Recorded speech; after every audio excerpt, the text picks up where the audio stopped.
President గారు మీ డబ్బు ఇందులో ఎంత ఉందో కూడా మనకు తెలియదండి.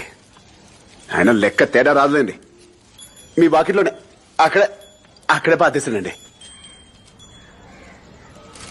ఆయన ఈ డబ్బు తీసుకుంటే వార్డు నెంబర్లో నామినేషన్ వెనక్కి తీసేసుకుంటారు, మా అన్నయ్య ఆగిపోతాడు అనుకున్నానండి. ఆయన ఆడేంటండి బాబు, కత్తిలో పెట్టేసుకుని చచ్చిపోతానన్నాడండి. అది చూసి నేను చచ్చిపోయానండి బాబు. అమ్మో, ఈ డబ్బు నాకు వద్దండి.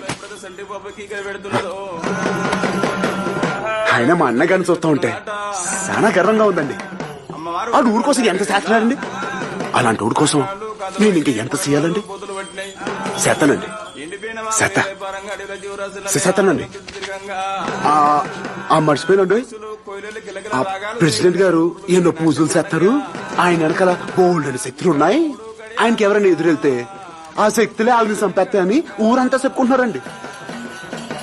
అదేనండి ఆ వెంకట్రావు, అబ్బుల్గాడు, అయ్యారాసీను వీళ్ళందరూ అలాగే చచ్చిపోయారని చెప్పుకుంటున్నారండి.